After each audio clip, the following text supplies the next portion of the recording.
Hello students, कैसे हो आप सभी लोग। आई होप आप सब लोग बहुत अच्छे होंगे और अपनी हेल्थ का भी बहुत अच्छे से ध्यान रख रहे होंगे। मैं हूं डॉक्टर सुरेश कुमार यादव और आज हम लोग डिस्कस करने वाले हैं अबाउट प्रिजर्वेशन ऑफ फूड। तो सबसे पहले हम लोग जरा बात करते हैं फूड प्रिजर्वेशन या प्रिजर्वेशन ऑफ फूड। आखिर हमें फूड को प्रिजर्व करने की जरूरत क्यों पड़ती है। एक दो एग्जाम्पल से पहले हम लोग समझते हैं। भाई आप लोगों ने देखा होगा कि मान लीजिए हमारे पास ब्रेड है चाहे रोटी है, अगर वो थोड़ा सा मॉइस्ट हो गई है और आप उसको कुछ दिन के लिए छोड़ दीजिए तो उस पर फंगस ग्रो हो जाती है, राइट। ये हम लोग ने पहले भी डिस्कस किया हुआ। दूसरा एग्जाम्पल देखिए, अगर हमारे पास कुछ वीट ग्रेन्स हैं, ठीक है, उनको आप थोड़ा सा पानी में भिगा दीजिए और ऐसे डैम प्लेस में रख दीजिए तो क्या होगा, उसमें भी फंगस ग्रो कर जाएगी, ठीक है। आम है, मैंगो है हमारे पास, मैंगो भी आप कुछ दिन के लिए ऐसे ही छोड़ दीजिए तो उसका वो क्या हो जाएगा, सड़ जाएगा, उसका टेस्ट एकदम खराब हो जाता है। तो ये सारी चीजें जब बहुत दिन तक शेल्फ पर नहीं रखी जाती है, जिनकी शेल्फ लाइफ कम है, तो हम उनको सालों साल तक कैसे स्टोर करके रख सकते हैं या कैसे स्टोर करके रखते हैं। फूड ग्रेन्स की हम लोग बात कर लें, भाई कुछ दिन तक आप मॉइस्ट फूड ग्रेन को रखिए, उस पर फंगस ग्रो हो जाती है ना। लेकिन हम लोग सीड्स तो सालों साल तक स्टोर करके रख सकते हैं, क्यों, कैसे। दूसरा, मैंगो की हम लोगों ने बात की, मैंगो आप ऐसे रखिए, आपको क्या होगा, हफ्ते डेढ़ हफ्ते में खराब हो जाएगा। लेकिन जो खटाई होती है वो तो सालों साल चलती है, जो अचार होता है वो भी बहुत टाइम तक चलता है, ठीक है। तो आखिर ये कैसे हो पाता है, ये कैसी चीजें होती हैं, डिस्कस करेंगे। दूसरी चीज आप ये देखिए कि हम लोग कोई भी फूड सब्सटेंस खाते हैं, जो पैक्ड आइटम्स खाते हैं, जो चिप्स वगैरह खाते हैं, वो इतने दिन तक फ्रेश कैसे मेंटेन रहते हैं, भाई उसमें फंगस ग्रोथ क्यों नहीं हो जाती है। जो जो पैकेज्ड फूड आइटम्स हैं, जैसे जैम्स हैं, जलीज हैं, ठीक है, इवन वो छोड़िए, जो जूस है, जूस का सबसे सिंपल एग्जांपल है, अगर पैकेट आप खोल के बाहर रख दीजिए तो वो 2 दिन में क्या हो जाएगा, खराब हो जाएगा। तो ऐसा क्यों होता है। दूध है, मिल्क, अगर आप मिल्क को सुबह बॉईल नहीं करते हैं तो दूध जल्दी फट जाता है। तो ऐसा क्यों है, बहुत सारे क्वेश्चन है कि आखिर ऐसा क्यों हो रहा है। तो इसका सिंपल आंसर ये है बच्चों कि माइक्रोब्स हर जगह हैं, है ना, और माइक्रोब्स ही रिस्पॉन्सिबल है फूड को स्पॉइल करने के लिए, खराब करने के लिए। तो हमें क्या करना होता है, इन माइक्रोब्स की ग्रोथ को क्या करना होता है, सप्रेस करना होता है, मिनिमाइज करना होता है, ठीक है। तो फूड को प्रिजर्व करने की आखिर जरूरत क्या पड़ी, पहले तो जरूरत समझते हैं। भाई अगर हम फूड को आप बचा के रख सकते हैं तो आप फ्यूचर में भी उस फूड को यूज कर पाएंगे। पहली चीज तो यही है कि अगर फूड को आप प्रिजर्व नहीं कर पा रहे तो फ्यूचर में आप यूज कैसे करोगे। तो इसीलिए फूड प्रिजर्वेशन जरूरी है। स्टार्ट करते हैं सिंपलेस्ट एग्जांपल से, जिसमें की है आपका सीड प्रिजर्वेशन, ठीक है, सीड प्रिजर्वेशन। तो अगर हम बात करते हैं सबसे पहला एग्जांपल, तो वो हो जाएगा आपका सीड प्रिजर्वेशन। तो सीड प्रिजर्वेशन के लिए सबसे जरूरी चीज क्या होती है, डिहाइड्रेशन। डिहाइड्रेशन ये शायद बुक्स में ना मिलेगा, लेकिन ये सिंपल चीज है क्योंकि आप लोगों ने सीड्स में पढ़ा हुआ है। पढ़ा ये था आप लोगों ने कि सीड को स्टोर करने से पहले क्या चीज ध्यान रखना चाहिए कि it should be dried thoroughly. अगर सीड एकदम ड्राइड फॉर्म में होगा, सीड अगर ड्राइड फॉर्म में होगा तो उसको आप लॉन्गर ड्यूरेशन तक क्या कर सकते हैं, स्टोर कर सकते हैं। रीजन बीइंग, वाटर जहां पर भी प्रेजेंट होगा वो हमेशा माइक्रोबियल ग्रोथ को इंक्रीज करेगा, इनहैंस करेगा। सिंपल एग्जांपल समझिए, ब्रेड का एग्जांपल दिया, रोटी का एग्जांपल दिया। अभी गर्मियां है, रोटी रखी हुई है, कई दिनों तक खराब नहीं होगी, क्यों, सूख के पापड़ हो जाएगी, लेकिन उस पर कभी भी फंगस ग्रो नहीं होगी। लेकिन जैसे ही बरसात हो गई, 5-6 बार बरसात होगी तो क्या होगा, हर जगह जब डैम्पनेस होगी तो रोटी में भी क्या हो जाता है, फंगस लग जाती है। रोटी में नहीं देखा होगा, एटलीस्ट आप लोगों ने ब्रेड में देखा होगा, अगर ब्रेड काफी पुरानी हो जाती है तो उस केस में क्या होता है, फंगस लग जाती है ना। तो अगर ड्राई एटमॉस्फेयर है, जो सीड्स है या जो भी आप मटेरियल की बात करो दैट इज ड्राइड फॉर्म, तो वहां पर क्या होता है, वहां पर माइक्रोबियल ग्रोथ की जो चांसेस होते हैं बहुत ही रिड्यूस हो जाते हैं। यहीं पर एक दो एग्जाम्पल हैं, जैसे हमने अभी डिस्कशन में ही देखा कि हम मैंगो की बात कर रहे हैं, ठीक है। खटाई जो होता है, कच्चा मैंगो ही तो है, उसको हम लोगों ने पतला पतला काट दिया और सन ड्राई कर दिया, धूप में रख के सुखा दिया, सालों साल चलता है, नहीं खराब होता, कोई फंगस ग्रोथ नहीं है उसमें। रीजन भी, जब वाटर ही नहीं है तो फंगस कहां से ग्रो कर पाएगा। क्या ये पॉइंट समझ में आया? यहीं पर एक बड़ी इंटरेस्टिंग टेक्निक है जो फॉरेन कंट्रीज यूज कर रही हैं, ड्राइड टोमेटो। यूजुअली हम लोग टमाटर जो यूज करते हैं वो क्या होता है, वो हरे टमाटर आते हैं, रेड टमाटर आते हैं, लेकिन कुछ दिनों के बाद वो भी सड़ने लगते हैं। तो ये अभी रिसेंट टेक्निक्स है, ड्राइड टोमेटो यूज किए जाते हैं, एकदम सन ड्राइड, एकदम जैसे हम लोग आम की खटाई बनाते हैं वैसे टमाटर की वो पतले पतले कट करके उसको सन ड्राई कर देते हैं, फिर पैक करके आप बाद में भी आप उसको यूज कर सकते हैं, ठीक है। तो प्रिजर्वेशन के अब हम लोग बात करते हैं वेरियस मेथड्स ऑफ प्रिजर्वेशन। तो ये सीड प्रिजर्वेशन एक अलग से था, इसलिए हमने अलग से टॉपिक लिख दिया। अब हम बात करते हैं various methods of seed methods of preservation, methods of food preservation,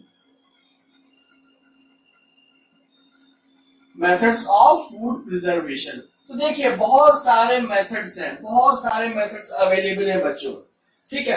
तो उसमें कुछ केमिकल मेथड्स भी हैं, कुछ फिजिकल मेथड्स भी हैं, ठीक है। तो हम लोग एकदम सिंपल शुरुआती बात करते हैं।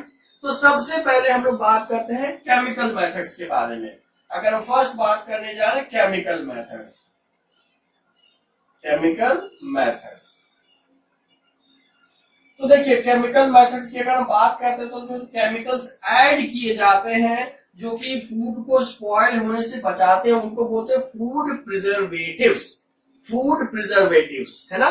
तो ये ऐसे केमिकल्स हैं जो कि आप ऐड करते हैं किसी भी फूड सब्सटेंसेस में तो उसको जो होता है वो स्पॉइल होने से बचाता है। तो ऐसे केमिकल सब्सटेंस को आप क्या बोलते हैं, food preservatives, by addition of food preservatives. और इसके सबसे कॉमन एग्जाम्पल है sodium benzoate, sodium benzoate, sodium benzoate. इसके अलावा सोडियम ऑक्सलेट भी है, ठीक है। इसके अलावा आपका सोडियम बाइसल्फाइड भी है, सोडियम बाइसल्फाइड, कहीं कहीं मेटा भी लग जाता है तो सोडियम बाइसल्फाइड है, कहीं कहीं सोडियम मेटा बाइसल्फाइड भी होता है। तो आप दोनों एग्जाम्पल लिख सकते हैं, sodium Meta bisulphide and so on. ऐसे बहुत सारे एग्जाम्पल हैं। अगर आपको और नेम्स जानने हैं तो आप सिंपल क्या कर सकते हैं, कोई भी फूड पैकेट उठाइए, उसके इंग्रेडिएंट्स में देखिए, उसमें अलग अलग क्लासेस होती हैं फूड प्रिजर्वेटिव्स की। तो आप जब आप उसको स्टडी करेंगे 5-6 नाम आपको और एडिशनल भी मिल जाएंगे। तो पर्पस है ये बताने का कि आप केमिकल ऐड करते हैं, केमिकल मेथड्स होते हैं जिसमें कि आप फूड प्रिजर्वेटिव्स को फूड में ऐड करते हैं। अब देखिए केमिकल, ऐसा केमिकल सेलेक्ट करते हैं जिससे कि बाकी फूड प्रॉपर्टीज में कोई चेंजेस ना आए। ऐसा ना हो कि इस केमिकल की वजह से उस फूड का टेस्ट बदल जाए, कुछ एडिशनल आपको टेस्ट आने लगे। तो ये सब चीजों का ध्यान रखा जाता है, कलर में कोई इंटरफेरेंस ना हो एंड सो ऑन, ठीक है। तो कहने का मतलब कुछ फूड सब्सटेंसेस आपने ऐसे डाले हैं कुछ केमिकल सब्सटेंसेस आपने ऐसे डाले होते हैं जो कि क्या करता है, फूड में माइक्रोबियल ग्रोथ को क्या करता है, चेक करता है, ठीक है। तो एक तो केमिकल मेथड हो गया। दूसरा है जो बहुत ही सिंपल है, जो हम लोग बहुत कॉमनली यूज करते हैं, addition of common salt, addition of common salt. सबसे सिंपल और आसान चीज है। कभी सोचा है आप लोगों ने कि जो अचार बनता है उसमें बहुत सारा नमक क्यों डाला जाता है? कभी सोचा है? Because salt act as a very good dehydrating agent. और अचार को कभी भी मम्मी गीले हाथ से छूने को मना करती है। रीजन भी कि अगर एक ड्रॉप भी आपके हाथ में से अचार में गिरेगी तो वो एक ड्रॉप सफिशिएंट है माइक्रोबियल ग्रोथ को इनहैंस करने के लिए। तो अचार थोड़ा सा तो खराब हो ही जाएगा। तो इसीलिए हमेशा जो है सूखे हाथों से अचार को निकालना चाहिए मोस्ट ऑफ द टाइम। उसमें हम लोग एक चम्मच भी डाल देते हैं। यहीं पर एक सवाल भी है आपके लिए, केमिस्ट्री का सवाल है कि अगर हम लोग नींबू के अचार में अगर हम लोग मान लीजिए मेटल का स्पून डालते हैं तो क्या होगा?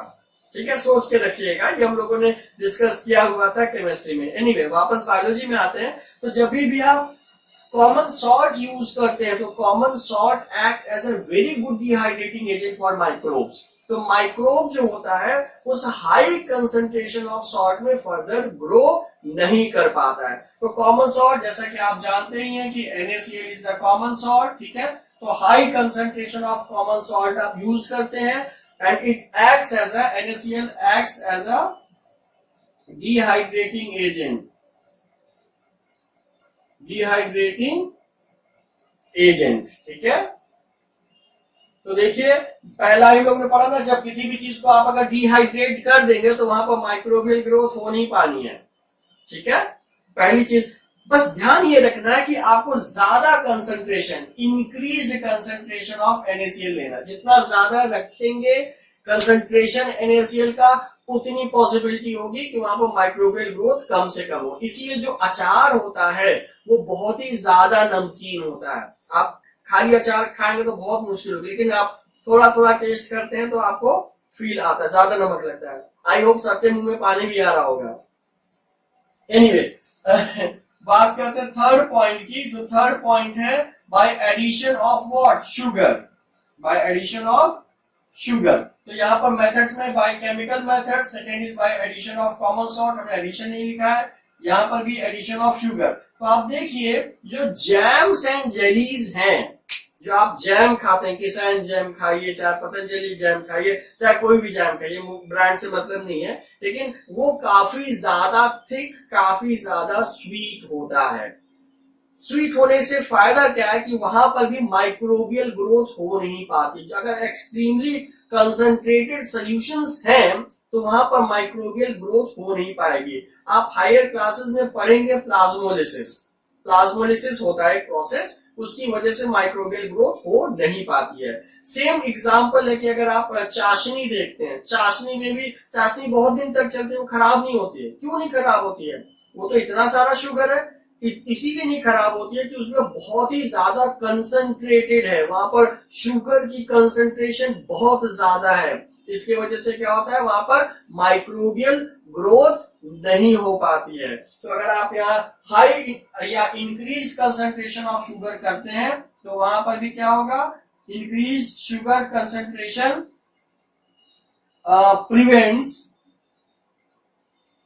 Prevents microbial growth.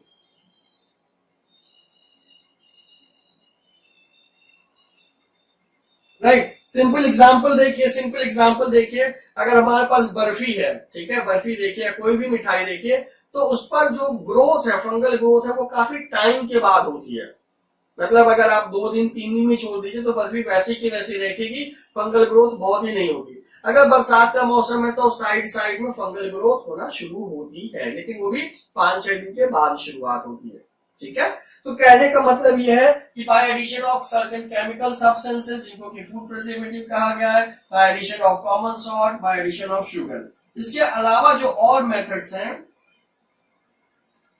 और जो मेथड्स हैं उसमें इंक्लूड होता है बाय हीटिंग, बाय हीटिंग, ठीक है, जिसको हम लोग टेम्परेचर बोल सकते हैं।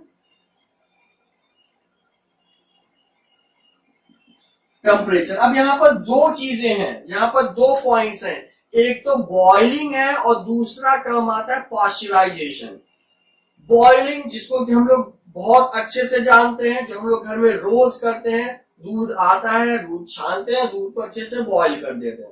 बॉइल क्यों करते हैं? ताकि उसमें से जो भी लैक्टोबैसिलस हो वो किल हो जाए। जब लैक्टोबैसिलस किल हो जाएगा तो लैक्टोज को लैक्टिक एसिड में कन्वर्ट नहीं कर पाएगा। दैट मीन्स हमारा मिल्क मिल्क ही रहेगा, वो कर्ड में कन्वर्ट नहीं होगा, है ना। तो बॉइलिंग से क्या हुआ? बॉइलिंग से जो माइक्रोब्स हैं वो किल हो गए। बॉइलिंग से जो माइक्रोब्स है वो किल हो गए, ठीक है, पहली बात। तो एक तो मेथड हो जाएगा आपका, एक मेथड यहां पर हम यहां लिख देते हैं बॉइलिंग, और जो दूसरा मेथड होता है दैट इज पाश्चराइजेशन।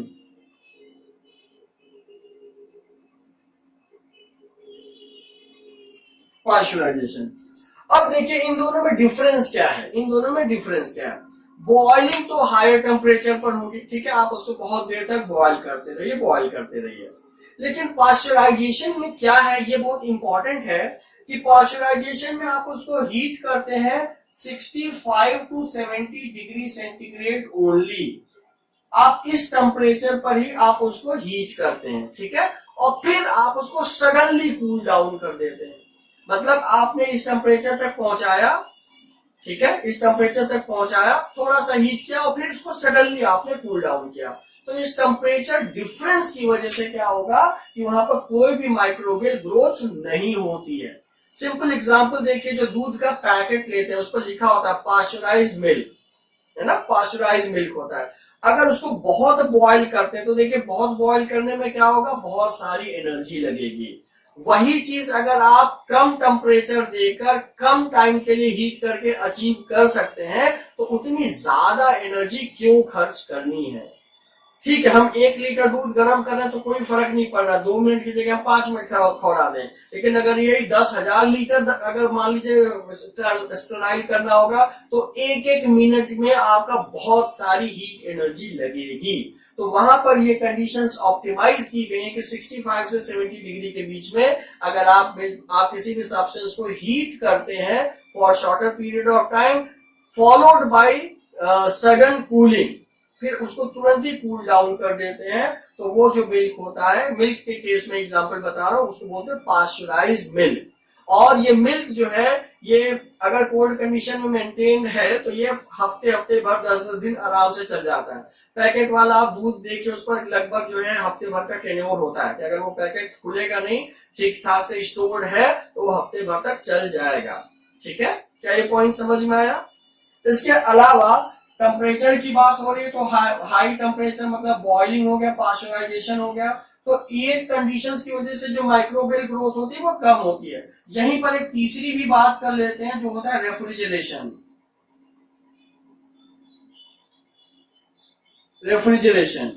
रेफ्रिजरेशन का मतलब कोल्ड चेन मेंटेनेंस। अगर आप किसी भी फूड सब्सटेंस को कोल्डर एरिया में रखते हैं, फ्रिज में स्टोर करके रखते हैं तो वो थोड़ा ज्यादा दिन तक चल जाता है। आप देखिए गर्मियों में दाल रखी बाहर, सुबह रखी शाम को खराब हो गई, लेकिन वही दाल अगर आप फ्रिज में रख देते हैं तो क्या होता है, वो 2 दिन तक भी चल जाती है, क्योंकि लोअर टेम्परेचर पर क्या होता है, माइक्रोबियल ग्रोथ बहुत फास्ट नहीं होती है। अगर मान लीजिए उनको हायर टेम्परेचर मिलता है, 35 डिग्री 40 डिग्री मिल रहा है, तो वो माइक्रोबियल ग्रोथ के लिए बहुत अच्छा है, वो बहुत आसानी से बढ़ते हैं, बहुत आसानी से ग्रो होते हैं। एज ए रिजल्ट जो आपका फूड सब्सटेंस है वो क्या हो जाता है, वो स्पॉइल हो जाता है। तो अगर आप फूड को रेफ्रिजरेट करते हैं, कोल्डर कंडीशंस में स्टोर करके रखते हैं, तो आपका फूड और ज्यादा दिन तक चल सकता है। यहीं पर हम लोग अगर 5th पॉइंट की बात करते हैं विच इज स्टोरेज।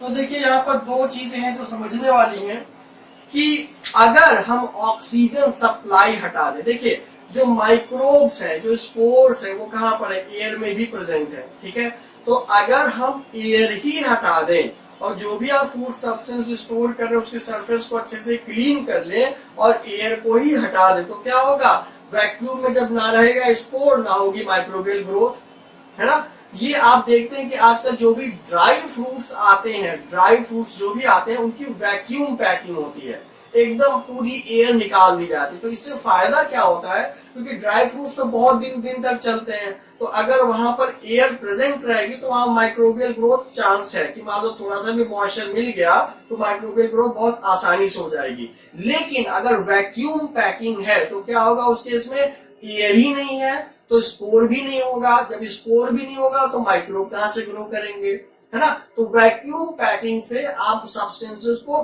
काफी ज्यादा ड्यूरेशन के लिए स्टोर कर सकते हैं, इवन विदाउट एडिशन। कोई भी एक्स्ट्रा चीज ऐड किए बिना आप ज्यादा टाइम तक स्टोर कर सकते हैं।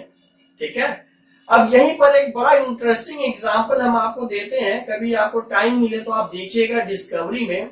अभी कुछ दिनों पहले ही मैंने देखा था कि जो सैनिक होते हैं, जो सोल्जर्स होते हैं, कि भाई वो अपने साथ कम से कम एक डेढ़ महीने का खाना जो है वो स्टोर करके लेके जाते हैं। अब वो उनका खाना एकदम अलग होगा, न्यूट्रिशन उतना ही है, छोटे पैकेट से न्यूट्रिशन उतना ही है।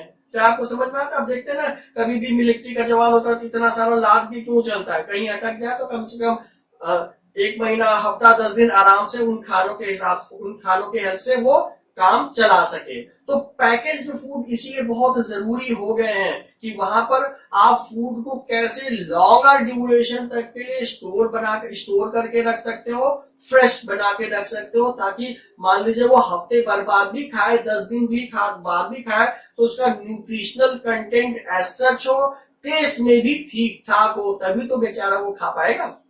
क्या ये पॉइंट समझ में आया? तो ये बहुत एक पूरी अलग ब्रांच ही है। तो कभी थोड़ा सा समय मिले तो आप गूगल करके देखिएगा कि हाउ फूड इज स्टोर्ड और it is prepare for special officers जो कि मिलिट्री में है या इस तरीके के जो ऑपरेशंस पर जाते हैं, तो उनके लिए फूड पैकेट अलग से कैसे बनाया जाता है। अब उनको पिज्जा भी दिया जाता है, ठीक है, कि वो मतलब 15 दिन के बाद, 20 दिन के बाद पिज्जा भी खा सकते हैं। तो ये रिसेंट है, लेकिन आप एक बार जब भी टाइम मिले तो देखिएगा। तो कहने का मतलब ये हुआ बच्चों कि फूड को प्रिजर्व करना बहुत जरूरी है, ये हमारे लिए भी जरूरी है, और इतनी मेहनत से फूड प्रोड्यूस हो रहा है, तो अगर हम उसको कंज्यूम नहीं कर पा रहे हैं, कम से कम उसको बचा के रख लें, ताकि आप आज नहीं तो कल उसको यूज कर सकते हैं, ताकि वेस्टेज मिनिमाइज किया जा सके। वेस्टेज जो है फूड का वो मिनिमम होना चाहिए, ना हो तो वो सबसे अच्छी बात है। आइडियली फूड का तो वेस्टेज ही नहीं होना चाहिए, है ना, क्योंकि बहुत मेहनत से फूड जो है वो ग्रो कर रहे हैं फार्मर्स, और बहुत सारे ऐसे भी लोग हैं जिनको वो फूड नहीं मिल रहा है। तो बीइंग स्टूडेंट हम लोगों को ये समझना है कि हम लोगों को बिल्कुल भी फूड को वेस्ट नहीं करना होता है, ठीक है।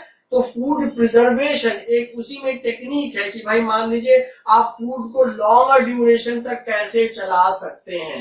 अचार बनाया हमने, ऐसा ना हो कि 5 दिन में खराब हो जाए, तो उसमें आप कैसे कैसे एडिशंस करेंगे ताकि वो लॉन्गर ड्यूरेशन के लिए चल पाए। एक पॉइंट मैं बताना भूल गया हूं कि एक एडिशन है, मैं यहां पर भी लिख देता हूं, 5 के बाद 6, एक एडिशन है by use of oil and vinegar,